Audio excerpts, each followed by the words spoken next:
Hello everyone, नमस्ते। आज यहाँहरूलाई म चिकन छोइला घरमा कसरी बनाइन्छ बनाएर देखाउँछु।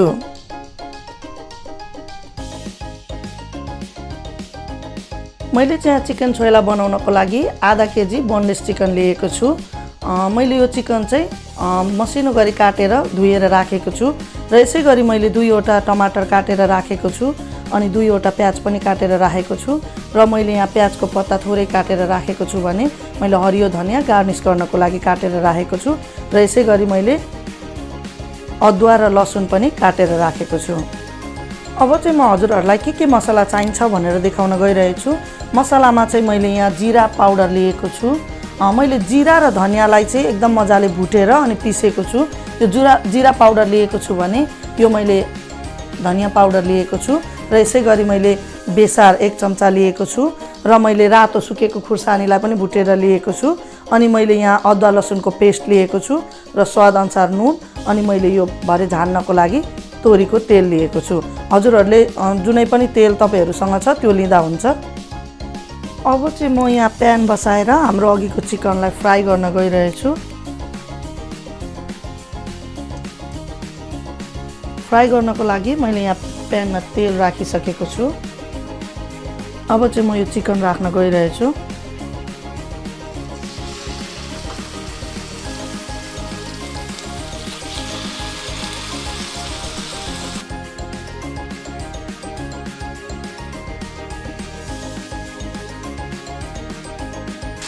अब यसलाई बिस्तारै चलाउँदै फ्राई गर्नुपर्छ।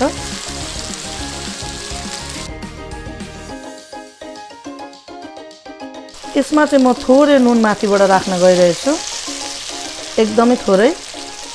त्यसले चाहिँ सबै चिकनमा रहेको पानी निकाल्छ र अब यसलाई एकछिन पाक्न दिउँ।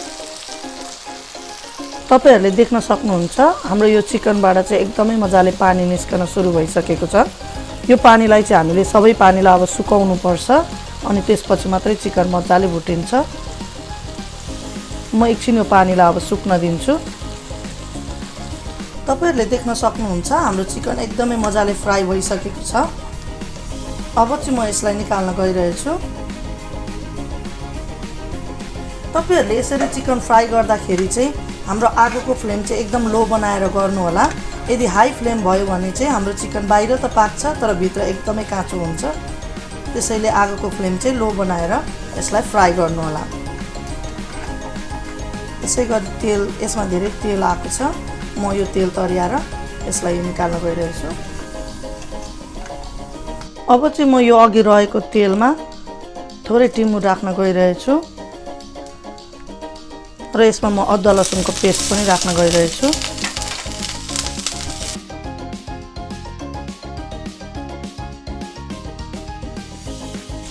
यसै गरी टमाटर राख्न गइरहेछु।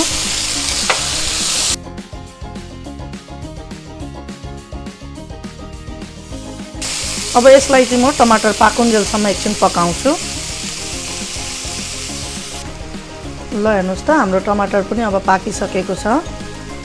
अब चाहिँ म यो ग्यास अफ गरेर यसलाई सेलाउन दिन्छु र सेलाइसकेपछि मिक्सचरमा यसलाई ग्राइन्ड गरेर चाहिँ यसको पेस्ट बनाउँछु। अब चाहिँ म यो चिकन छोइलाको सबै चीजहरु राखेर यसलाई मोल्न गइरहेछु। सुरुमा म यहाँ प्याज राख्न गइरहेछु।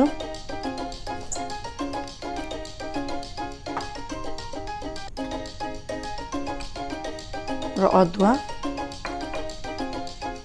मसिनो गरी काटेको लसुन,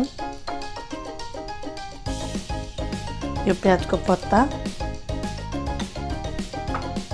यो चाहिँ मैले अघि बनाएको टमाटरको पेस्ट हो। अब यो सबैलाई म एकचोटि मजाले मोल्न गइरहेछु।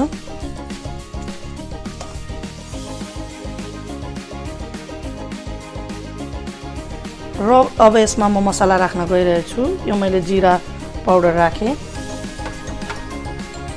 यसै गरी धनिया पाउडर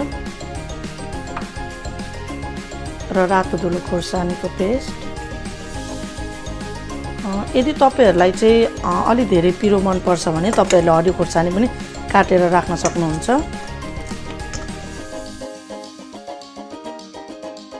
हाम्रो चिकन छोइला चाहिँ लगभग रेडी भएको छ,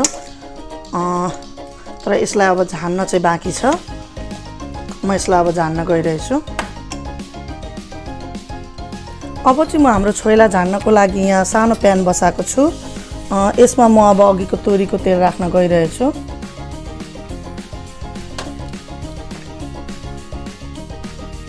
अब तेल तातिसकेपछि यसमा म थोरै मेथी राख्न गइरहेछु।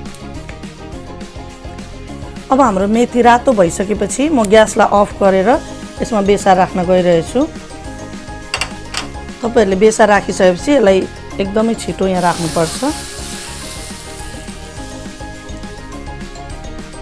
अब चाहिँ म हाम्रो छोइलामा तेल राखिसकेपछि कागती निचारेर राख्न गइरहेछु।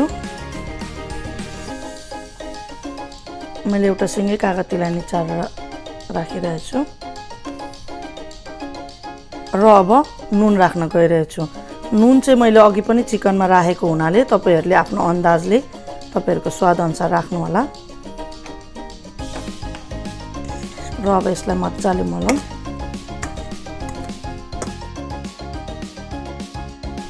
हेर्नुस् त हाम्रो छोइला कस्तो याम्मी देखिएको छ।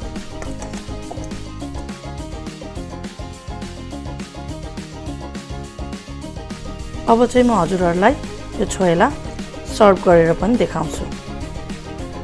यसरी हाम्रो चिकन छोइला रेडी भइसकेको छ। अब यसमा म हरियो धनिया राखेर गार्निश गर्न गइरहेछु।